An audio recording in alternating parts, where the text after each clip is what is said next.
안녕하세요. 매일 아침 말씀 묵상에 오신 여러분을 진심으로 환영합니다. 1월 25일 수요일 하나님께서 우리가 드린 예물을 기억하심. 명절 휴일 잘 보내셨습니까? 벌써 1월도 마지막이 다가오는 것 같습니다. 한 해가 한 달이 아주 빨리 지나가는 것 같죠? 생각할 문제, 하나님께서 기억해 주심에 대한 예를 찾아보자. 고넬료를 기억해 주심으로 얻은 결과는 무엇인가? 오늘 우리에게 주는 교훈은 하나님께서 기억해 주심에 대한 경우를 성경 속에서 찾아볼까요? 시편 139편 4절에 보면 여호와여 내 혀의 말을 알지 못하시는 것이 하나도 없으시니이다. 하나님께서는 우리의 마음도 우리의 말도 우리의 행위의 모든 것도 아시고 계시고 알지 못하시는 것이 하나도 없으신 분이십니다. 저는 특별히 하나님께서 우리의 알아주심에 대한 이 좋은 구절을 보면서 큰 감동을 받습니다. 잠시 한 마리도 예수님 몰래 떨어지는 일이 없고 그분 몰래 아무도 머리 숙여 기도할 수 없다.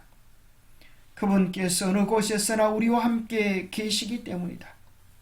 그러므로 흘러내리는 괴로운 눈물 한 방울 한 방울을 다 주시하신다. 그분 몰래 아무도 머리 숙여 기도할 수 없고 그분 몰래 아무도 눈물을 흘릴 수 없다고 하는 사실을 기억하십시다. 그분께서는 언제나 당신을 의지하는 사람을 결코 버리지 않으실 것이다. 하나님의 사랑은 우리에 대한 지대한 관심으로 묘사되어질 수 있습니다. 뿐만 아니라 우리는 성경 가운데서 예수님께서 헌금에 대한 유일한 칭찬을 하신 것은 이 가난한 과부가 2렙돈을 주님께 드린 것으로 인한 칭찬이었습니다.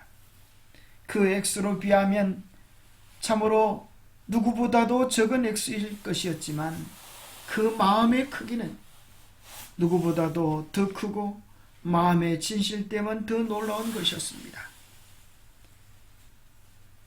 예수께서 헌금함을 대하여 앉아서 무리가 어떻게 헌금함에 돈 넣는가를 보실세 여러 부자는 많이 넣는데 한 가난한 과부는 와서 2렙돈 곧 한 고들한 틀을 넣는지라. 예수께서 제자들을 불러다가 이르시되 내가 진실로 너희에게 이르노니 이 가난한 과부는 헌금함에 넣는 모든 사람보다 많이 넣었도다. 그들은 다 그 풍족한 중에서 넣었거니와 이 과부는 그 가난한 중에서 자기의 모든 소유 곧 생활비 전부를 넣었느니라. 예수님과 제자들은 헌금함이 놓여있는 성전들에 앉아 있었습니다. 예수님께서는 가난한 과부가 헌금함에 2렙돈을 넣는 것을 보셨습니다. 예수님은 그 여자의 마음의 동기를 아셨습니다. 그 여자는 성전 봉사는 하나님께서 명하신 것임을 믿었고 성전을 유지하기 위해서 자기의 최선을 다하기를 열망하였다. 그 여자는 자기가 할 수 있는 것을 했고 그 행위는 그녀에 대한 기억을 되새기는 기념비가 되고 영원히 그의 기쁨이 될 것이었다. 그녀의 마음은 그녀의 예물과 함께 드려졌다. 그 가치는 동전의 가치로서가 아니요 그 같은 행실을 하도록 한 하나님께 대한 사랑과 주의 사업에 대한 관심으로 말미암아 평가되었다. 우리 주님은 그 동전을 보신 것이 아니라 그 동전 속에 담겨있는 하나님께 대한 사랑과 주의 사업에 대한 관심을 보셨습니다. 하나님께서는 이스라엘 사람들뿐 아니라 이방인도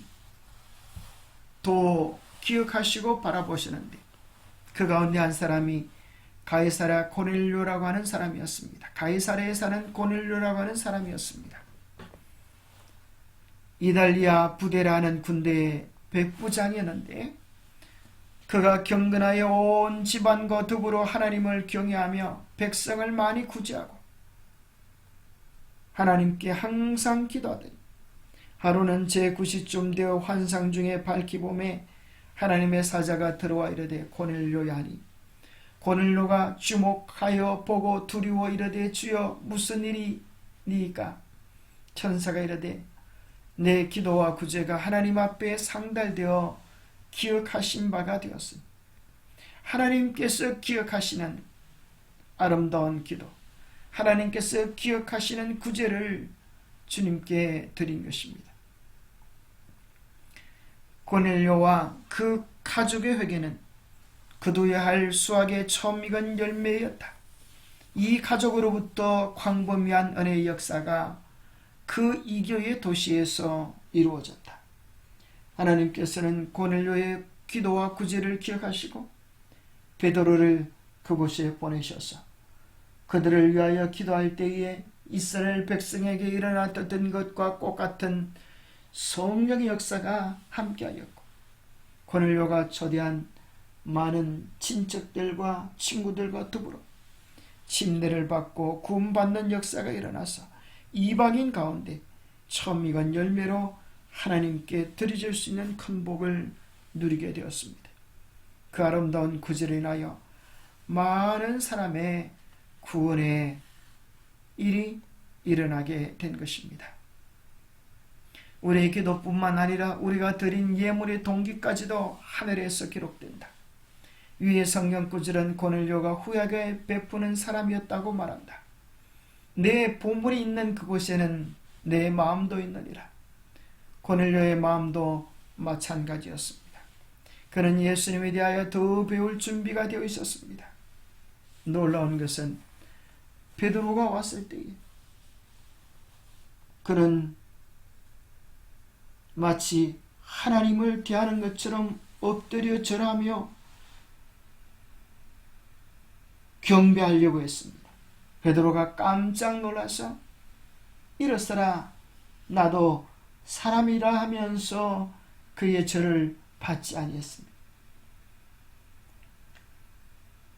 고넬료는 하나님의 말씀을 들을 때에 참으로 사람의 말로 받지 아니하고 하나님께 듣는 말씀으로 받았고 하나님의 사람들을 하나님 대하듯 하는 참으로 마음의 진실됨을 보여주는 것을 발견하게 됩니다. 그의 기도와 구제는 하나님께서 기억해 주신 바 되었습니다. 기도와 구제는 매우 밀접히 연결되어 있었으며 하나님과 이웃에 대한 우리의 사랑을 보여줍니다.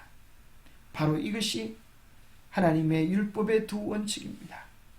마음을 다하며 목숨을 다하며 힘을 다하며 뜻을 다하여 주 하나님을 사랑하고 또한 내 이웃을 내 자신같이 사랑하라 하였나이다.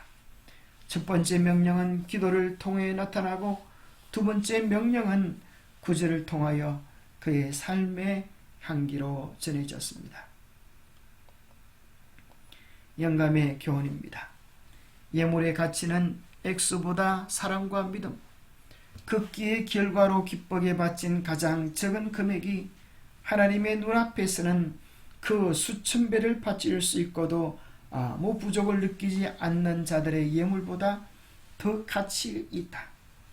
주님의 근고에 두 렙돈을 드린 그 가난한 과부는 사랑과 믿음과 자비를 나타냈다. 그 신실한 헌금 위에 임한 하나님의 축복은 그 헌금으로 하여금 위대한 축복의 근원이 되도록 하였다. 우리가 부족하지만 우리의 진실된 마음을, 진실된 사랑을, 진실된 헌신을 드릴 때 주님은 그 모든 것을 존귀하게 여겨주십니다. 기도하겠습니다. 하나님 아버지, 주님 오실 때 어떤 사람은 내가 너희를 도무지 알지 못하노라 라고 하는 선고를 들을 것이고 또 어떤 사람은 내가 너희의 사랑과 구제를 기억하노라 하는 사람이 있을 것입니다.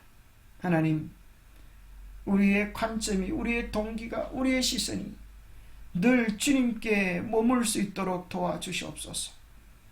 사람의 칭찬을 받기 위한 얕은 마음으로 들임받지 않게 하시고, 우리의 마음과 동기를 아시는 주님께서 기억하신 바된 하나님의 사람으로 살아갈 수 있도록 도와주시옵소서.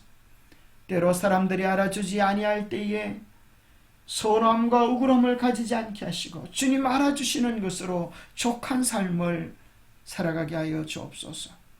우리가 받은 은혜를 우리가 할 수 있는 능력의 범위 안에서 하나님을 향하여, 이웃을 향하여 아름다운 기도와 사랑의 실천으로 표현할 줄 아는 우리가 되게 도와주옵소서.